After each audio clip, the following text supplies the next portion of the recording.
Hello everyone, welcome back to the channel. I hope that everybody had a fabulous holiday season, Christmas, New Year's, all that. I am recording this on New Year's Eve because it's the last day of the year, so I am finally ready to talk about my best books of the year. First, I have some fun vloggy footage from the last couple weeks over Christmas. So editor, roll the tapes.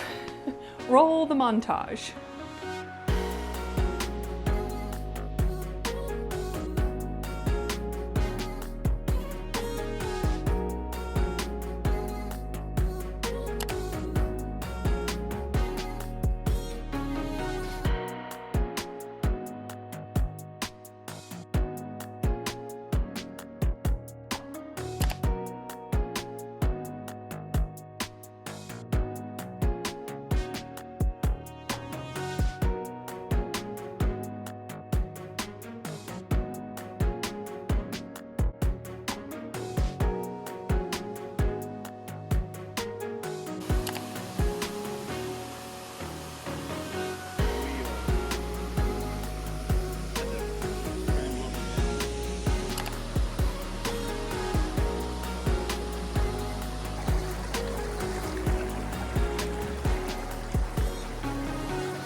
Thank you, editor, for that stunning montage.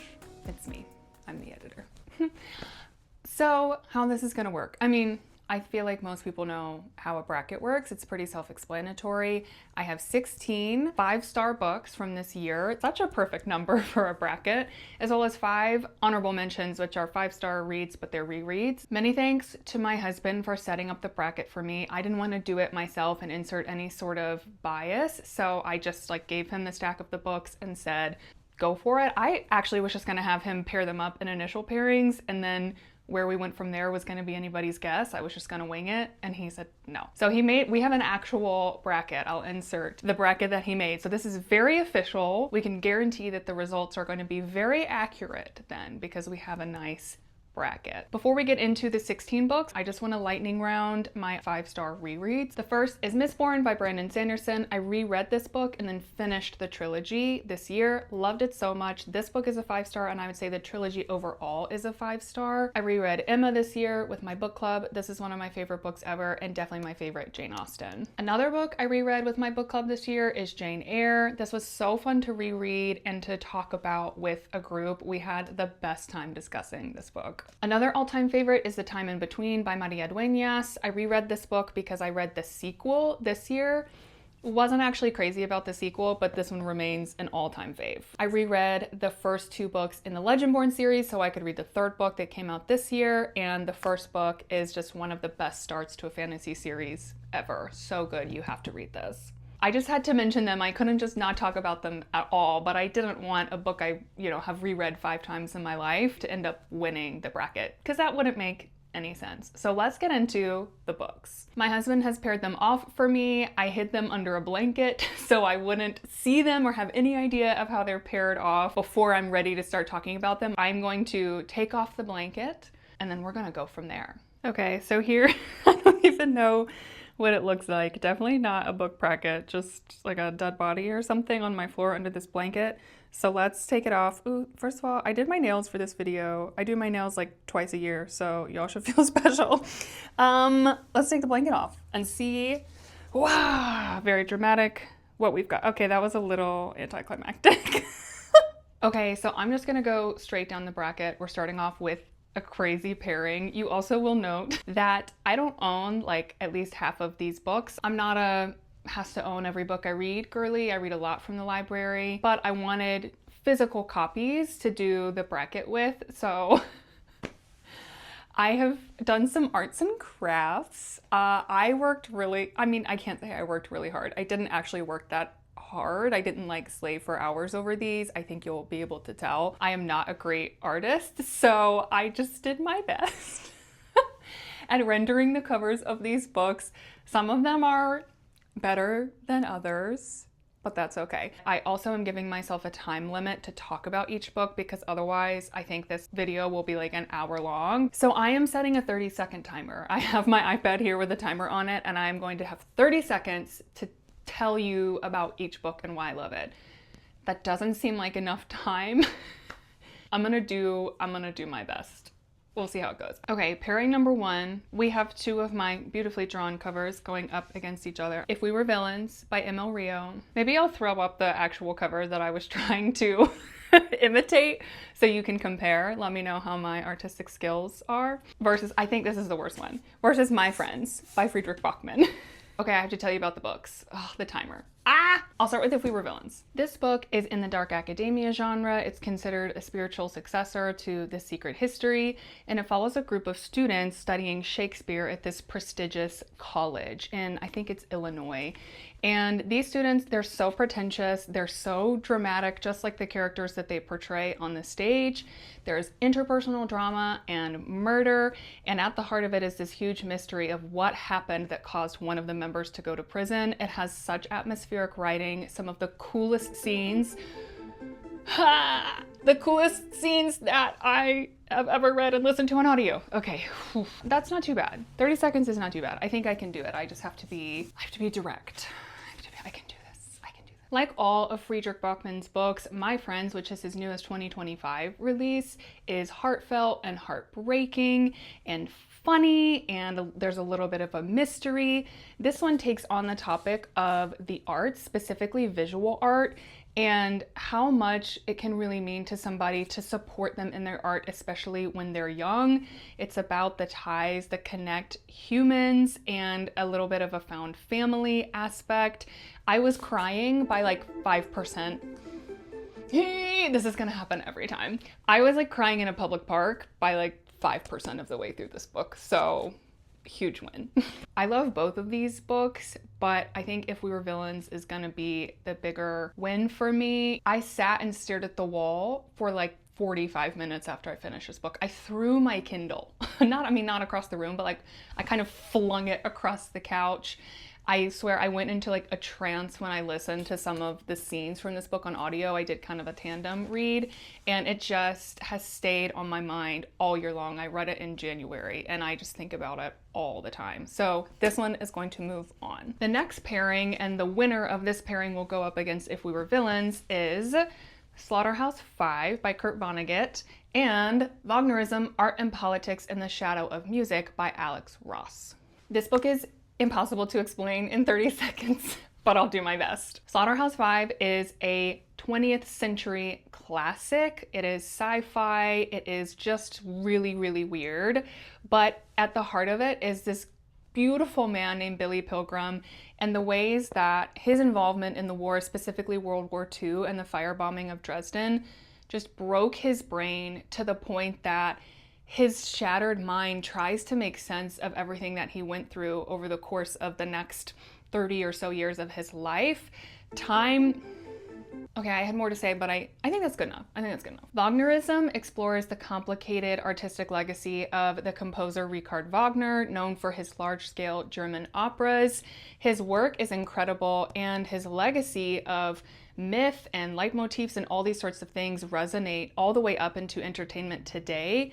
But he also was very complicated personally with his racist ideologies and his kind of problematic views on a lot of things. So this book interrogates his legacy and asks the question about separating art from the artist. So these books are obviously very, very different. We've got, fiction versus nonfiction, teeny versus chunky. But again, I read Slaughterhouse-Five in March, and I think about Billy Pilgrim like once a week. So despite the fact that I really love this and it made a huge impact on me, I really, really got a lot out of it and it blew my mind. This one blew my mind a little bit more. So Slaughterhouse-Five is going to move on to the next round. Some more beautiful hand-drawn covers. Hidden Figures by Margot Lee Shetterly. I don't know, I'm kind of proud of how I drew them. I'm not good at drawing people, but I feel like, it's kind of cute. And then When We Were Birds by Ayanna Lloyd Bonwo. I literally finished this book yesterday, so I had to draw the cover up really fast. Again, not bad. I feel like, is she craftsy? Is she a good drawer? Is she an artist? I don't know. I'm probably hyping myself up too much. Y'all are probably looking at this like, girl, what is that? Hidden Figures highlights the previously unknown history of the Black women who worked at NASA in the years following World War II and the early years of the space race. These women were master mathematicians. They quite literally helped put a man on the moon. But what I loved so much is how she juxtaposed their stories of the integration that was happening at NASA and the way their work was accepted and celebrated there with the fight to segregate the schools quite literally in the same town where they lived. And it just highlighted a lot of the American hypocrisy during that time and was a really good book. Okay. I don't think I'm ever gonna beat the buzzer. When We Were Birds is a work of contemporary magical realism set on the island of Trinidad. It tells the story of Yejide, who is kind of a spirit guide, a medium. This is passed down through her family, through the women in her family. And Darwin, a Rastafarian who has to turn his back on his religious vows to go work in a graveyard. And the two stories intersect, and what happens from there is just incredible, an explosion of kind of folk history, and I really loved how this captured the culture of the island of Trinidad. I think that it's probably recency bias, but I'm feeling a little stronger about this, about When We Were Birds. Hidden Figures did have me crying on a plane. If you couldn't tell, if a book makes me cry, if it pulls that much of an emotional response out of me, it's gonna probably make it on my favorites list. Also, if I read it a long time ago and it's still sticking with me, that's another way to kind of guarantee it's a favorite. But I think When We Were Birds is gonna move on to the next round. Moving right along, I feel like I'm hitting my stride. We're doing good. I have Shakespeare, The Man Who Pays the Rent by Judi Dench, and his name isn't on here, but Brandon O'Hay, I believe, is the man's name. And Deep Cuts by Holly Brickley. Shakespeare is essentially a set of interviews with Judi Dench where she talks about her career in Shakespeare. Her and her interviewer talk about every single Shakespeare character she ever played. They interrogate her experience with the role as well as her thoughts on the specific characters and plots and plays. I felt like I learned so much about Shakespeare, and she was so passionate about it that it made me feel passionate about it. This book was incredible on audio. Cannot recommend enough. Judi Dench is so funny and well-spoken and passionate. Deep Cuts captures such a specific moment in time. It's set in the early 2000s and follows music lovers, pop music lovers, indie music lovers during that time period.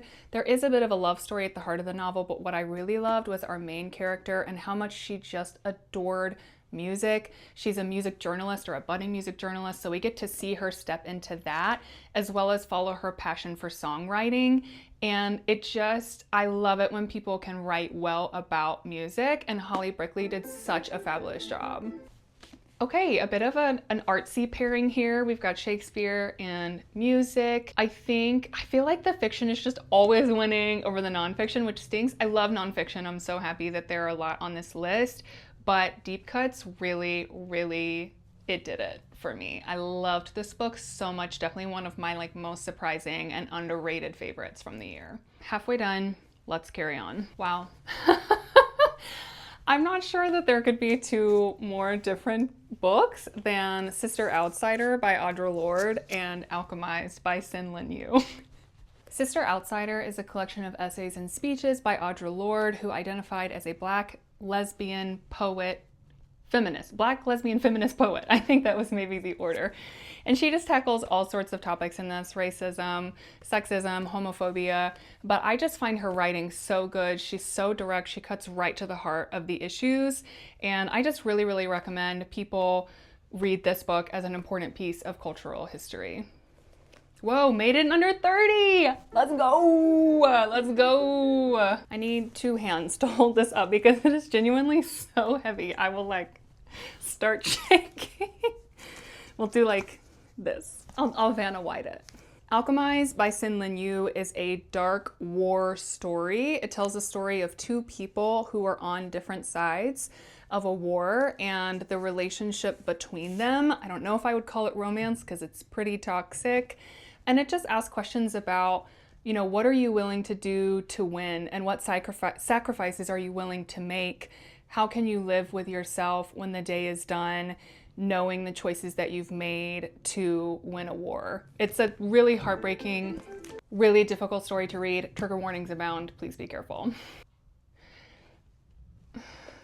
No, we're going Alchemized. I would say Sister Outsider is better quality-wise, but I'm trying to find my favorite book of the year. Sister Outsider got a 5-star, but for the quality, Alchemized got like an experiential 5-star, if that makes sense. Another pairing of books that I can hardly believe even exist in the same universe, much less are going up against each other. Sonnets from the Portuguese by Elizabeth Barrett Browning and The Eye of the Bedlam Bride, which is book 6 in the Dungeon Crawler Carl series by Matt Dinniman. Once again, a two-hander. I had to find like the biggest book that I owned. I think this is the 3rd Crescent City book because it was the only one that even came close to being as chunky as this book actually is. The Dungeon Crawler Carl series tells the story of Carl and his girlfriend's cat, Princess Donut, who were pulled into this competition below the Earth's surface hosted by these aliens from another planet. That sounds crazy, but it is in fact the plot. This is the 6th book in the series, so I can't tell you anything about it specifically, but just know this series is hilarious. It's full of just drama and action, and plot twists abound. I love these characters. I would die for them. This was really my favorite of the series this year. Is it getting annoying for you to hear me just continue to talk over this alarm? Hopefully it's not as loud for you because the microphone is pointing here. Sonnets from the Portuguese is a collection of 44 sonnets by Elizabeth Barrett Browning, and it essentially tells the story of her going from this kind of lonely woman who thinks that she's lived pretty much all she'll ever live in life to meeting her future husband, Robert Browning, falling in love and realizing that the love she has for this man and the way he loves her has just changed everything about her world. It's one of the most romantic things I've ever read, and it's a collection of Victorian poetry. I'm just obsessed with this little book. So as much as I loved Carl this year, I think if I read all 6 or the first 6 of the Dungeon Crawler Carl books this year, and I would say that overall the series is definitely kind of top of the list, but if we're talking just book against book, I think we're gonna go Sonnets from the Portuguese because this book just blew my tiny mind. I mean, just exploded my mind open. I loved it so much. So next we have actually such a great pairing. These books are kind of comps for one another, I would say. Mary Oliver, The New and Selected Poems, specifically Volume 2, and Braiding Sweetgrass by Robin Wall Kimmerer. These books both kind of talk about nature and a deep love for nature. I would say if you love Robin Wall Kimmerer, you'll love Mary Oliver and vice versa. So it's kind of fun, but also a little killer to have them up next to each other like this. I don't even think I need a timer actually, because I think I can be pretty succinct about both of these. Mary Oliver writes the most beautiful poetry that kind of examines the relationship between nature and humanity. She's a deep nature lover. One of the themes in this one I felt was really strong was the idea of being okay with mystery and unanswered question and just letting life happen, being okay with how life happens and finding solace and comfort in nature. The subtitle of Braiding Sweetgrass is Indigenous Wisdom, Scientific Knowledge, and the Teachings of Plants. Kimmerer is a botanist. She's a trained scientist, but she's also an Indigenous woman, and she just tries to reconcile those two parts of her identity. What does the Indigenous worldview tell us about how we should interact with the earth, and what ways does the Indigenous worldview share a foundation with science when we would think maybe the two would be opposed?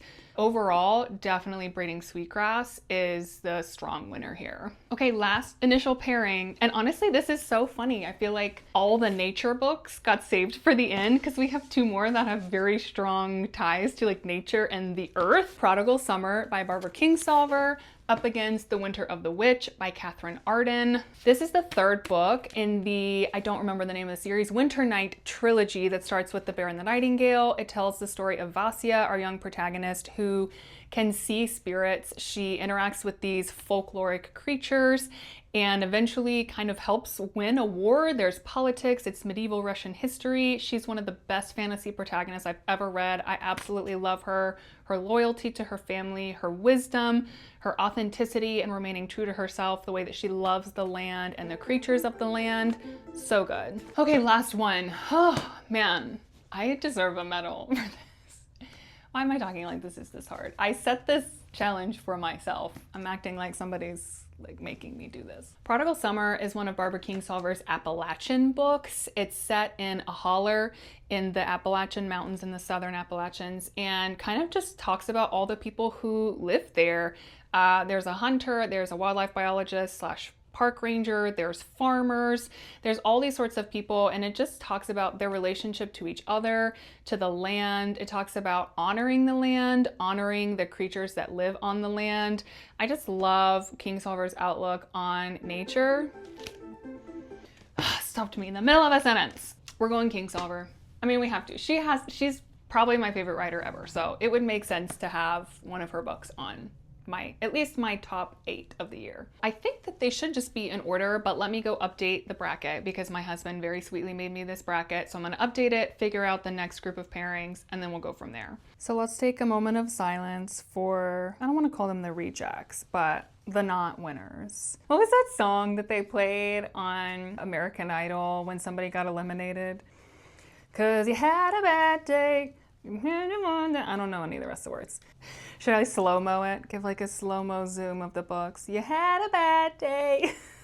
Here is the bracket as it stands right now. Some hard choices to make, but I'm feeling invigorated. So let's do it. I'll start from the top of the pile. We've got Prodigal Summer versus Braiding Sweetgrass, both kind of books about nature, but I think I'm gonna go Braiding Sweetgrass. I read this early in the year and it just really stuck with me. So she's moving on. Sonnets from the Portuguese versus Alchemized. I will say I actually really deliberated over giving Alchemized 5 stars. I had it at 4.5 and then I couldn't stop thinking about it, so I bumped it up. I finished the last word of this and I was like, this was 5 stars. This was one of the best things I've ever read. So I actually think we're gonna go Sonnets. Okay, see, I like this. I'm glad we have nonfiction and poetry in some of the later rounds. It was gonna bother me if we didn't. I'm just flinging books. Deep Cuts, When We Were Birds. Instinctive deep cuts. This is getting easier. It was harder in the earlier ones, but I'm liking how easy this is. This is actually really hard. I would say these are the 2 books that I have thought about the most since reading them. Like, I'm not kidding, at least once a week I think about characters or plot points from each of these books. Oh no! I knew at one point there was gonna be like a Sophie's Choice situation. How to choose between my 2 children, Billy or Oliver. I think we're gonna go Oliver. We're gonna go If We Were Villains. This book just rocked my world. We've got the nonfiction and poetry up against each other, and then we've got the 2 fiction up against each other. I actually think that's probably the most fair. I'm glad it kind of worked out that way. I think we're gonna go Sweetgrass. It's a gut feeling, I can't explain it. So Sweetgrass is moving on. Ooh, okay. Villains or deep cuts.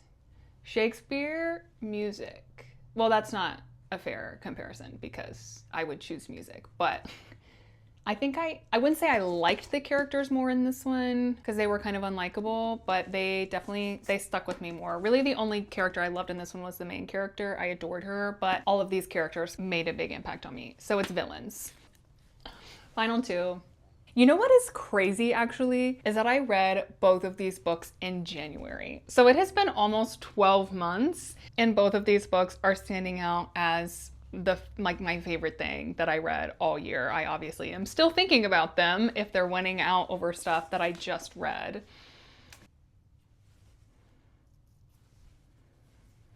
Should I insert Jeopardy music or something? I just need a little bit to think. Just give me a second. I've thought about it. I don't think I could really pick which of these books I necessarily like the more or even which one I think is better because it's not really about that. I have made my decision simply on this book kind of defined the year for me, and when I think about 2025, I think that I will think the most about reading If We Were Villains. Wow, how sad that I don't even have a copy of this book.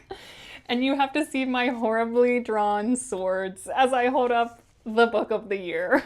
That's kind of ridiculous, actually. I will say I have a copy of this book on order. I've been looking all year for a copy, but I don't like the black one. I hate that cover. I don't love this cover. I saw it in person and the sprayed edges look horrendous. The hardcover's kind of meh. So I actually ordered the illustrated special edition. I mean, why not? Like, I don't normally order special editions or anything, but it is, we see, my favorite book of the year. So, I feel like I should have some sort of ceremony, or why did I say it like that? Some sort of ceremony or celebration planned. But all I can do is just stare at it lovingly and think about how bad my art is. Well, there we have it. Lots of books. Hopefully, even in my super fast synopses and descriptions that I gave, you got an idea of what some of these books are about. You know, of course, let me know in the comments if you have any further questions about any of them or want to know if I would recommend them to you. Obviously, these are all 5-star reads for me, but that doesn't necessarily mean that I recommend them, because a lot of things I read are kind of niche to me and my interests, and I wouldn't just blindly say, oh my God, everybody should read Sonnets from the Portuguese, because I think Victorian poetry is not going to be for everybody. All in all, I am super happy with my reading this year. Over 20 5-stars, or at least 16 new 5-star reads, is pretty incredible. I feel like I'm getting better and better every year at knowing my reading tastes and knowing what I'm gonna love before I even pick it up. So I think that's how I ended up with so many 5-stars. I will say I have an equal or greater number of 4.5 stars. So I was gonna do an honorable mentions, but there's way too many to talk about. Okay, wait, I'll roll them really quick on the screen. Just because it feels so bad to not talk about them at all, because I really loved these books and I don't want to just forget that they also made my reading year so special. So I hope you all also had a very special reading year. Please let me know in the comments what your favorite book of the year was. Pitch it to me. Maybe it'll end up on my 2026 TBR. Let me know your thoughts if you've read any of the books that I had on this list. Otherwise, I am looking forward to a 2026 reading year that is hopefully just as good. It would be crazy if I also read my favorite books of the year in this coming month in January. Thank you for sticking around. Thanks for watching the video. Lots more fun videos to come this year, so please subscribe to the channel if you want to see those. Happy reading, everybody, and I will see you next time.